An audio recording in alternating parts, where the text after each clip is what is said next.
ক্লোরোপাইরিফাস cypermethrin group যদি ফুল অবস্থায় spray করা হয়, যত সংখ্যক ফুল থাকবে তত সংখ্যক ফুল আপনার নষ্ট হয়ে যাবে, বিনষ্ট হয়ে কালো হয়ে যাবে।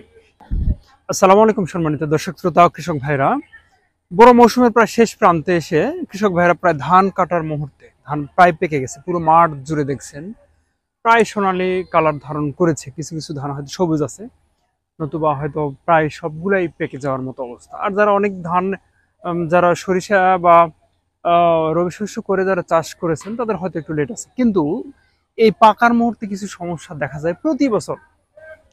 তার মধ্যে পাকার মুহূর্তে বিশেষ করে কারেন্ট পোকার একটা আক্রমণ দেখা যায়, তার পাশাপাশি ব্লাস্ট রোগের একটা আক্রমণ দেখা যায় যারা ব্লাস্ট রোগের দমন ব্যবস্থা নেননি। এবং আরেকটা সমস্যা দেখা যায় যেটা খুব রেয়ার বা কম সংখ্যক, সেটা হচ্ছে শীষ কাটা লেদা পোকা। এই শীষ কাটা লেদা পোকার আক্রমণ কিন্তু এবার মাঠে ব্যাপক আকারে আক্রমণ করেছে। মাঠে কিন্তু অন্যান্য বারের মতো কারেন্ট পোকা তেমন আক্রমণ করে নাই, তবে কৃষক ভাইরা সচেতন হওয়ার কারণেই ব্লাস্ট রোগ লাগার পূর্বেই এবার কৃষক ভাইরা প্রায় জমিতে স্প্রে করেছে। এবং যারা স্প্রে করেন নাই তারা অন্তত ব্লাস্ট রোগের ওষুধটা দিতে হবে, কারণ এটি মহামারী আকার ধারণ করতে পারে। আর এই লেদা পোকা দেখুন চিত্রে দেখতে পাচ্ছেন, এরা বিভিন্নভাবে মাইগ্রেট করেছে, বিভিন্ন রূপে তারা পরিবর্তিত হয়েছে। কারো রং অফ হোয়াইট, কারো লালচে রং, কারো কালো, কারো সাদা রং, বা কারো গায়ে শুঙ্গ বিশিষ্ট বিভিন্ন কোয়ালিটির লেদা পোকা মাঠে আক্রমণ করে কৃষক ভাইদের এই পাকা ধানের শীষ কেটে দিচ্ছে। এটা আমরা মাঠে পরিলক্ষিত করেছি, এবং মাঠে মোটামুটি একটা আক্রমণ হয়েছে এই লেদা পোকা। এই লেদা পোকার জন্য এক একটা কৃষক ভাই এক এক ধরনের দমন ব্যবস্থা নিচ্ছেন। আমরা লেদা পোকার জন্য কিন্তু স্পেসিফিক কোনো দমন ব্যবস্থা নিতে পারি।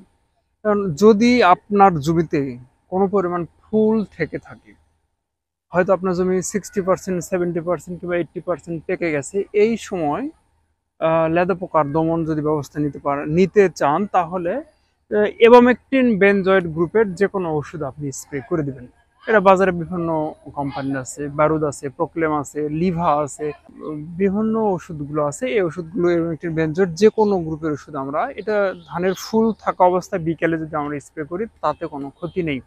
কিন্তু কিছু কিছু কৃষক ভাইরা দেখেছি মাঠে ধানে ফুল অবস্থায় ক্লোরোপাইরিফাস সাইপারমেথ্রিন কম্বিনেশন যে 55 এসি বাজারে যেটা পাওয়া যায়, যেমন নাইট্রো, টাটা বা ক্লোরোসাইরিন, এই ওষুধগুলো 55 এসি, এগুলো স্প্রে করছেন। আবার কিছু কৃষক ভাইয়েরা এবামেকটিন বেনজয়েড এবং 55 এসি একত্রে স্প্রে করছে।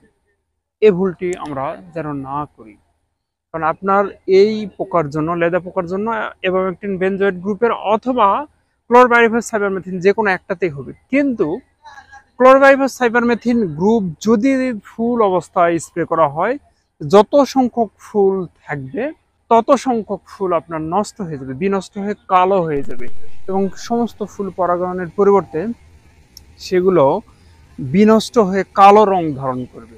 এই যে আপনার চিত্রে দেখছেন কিছু কালো রং ধারণ করেছে, এই চিত্রের মতো আপনার সমস্ত ফুলওয়ালা ধানগুলো কালো ধারণ হয়ে যাবে। আপনার হয়তো উপকারের পরিবর্তে ব্যাপক ক্ষতি হয়ে যেতে পারে। বা এমন কৃষক আছে যাদের ধান একটু লেটে হয়েছে, তাদের ফুল অবস্থা আছে, এই ফুল অবস্থায় যদি কোনোভাবে আপনি ক্লোরোপাইরিফাস সাইপারমেথ্রিন কিংবা ক্লোরোপাইরিফাস স্প্রে করে থাকেন, তাহলে কিন্তু ব্যাপক ক্ষতি হয়ে যাবে কৃষক ভাইরা। এই জন্য এই সময় যদি আপনাদের কোনো কারণে ব্যাপকতা বেড়ে যায় এই লেদা পোকার, তাহলে এবামেকটিন বেনজয়েড গ্রুপের ওষুধ বিকেলবেলা সন্ধ্যার দিকে স্প্রে করতে হবে। বিকেলবেলা স্প্রে করার কারণ এই পোকাগুলো নেশাচর প্রাণী, দিনে রোদের আলোতে এদেরকে তেমন দেখা যায় না। এরা মূলত দিনে হয়তো ধান গাছের গোড়াতে বা কোনো ঝোপঝাড়ে কিংবা মাটির ফকরে ফকরে লুকিয়ে থাকে। সন্ধ্যা হলে তারা বেরিয়ে এসে রাত্রি কেটে আবার সকালে তারা তাদের নিরাপদ স্থানে চলে যায়। এই জন্য আমাদের যদি সন্ধ্যার সময় স্প্রে করি, তাহলে এর শতভাগ ফলাফল আমরা পেতে পারি। ধন্যবাদ সকল কৃষক ভাইদেরকে। আসসালামু আলাইকুম।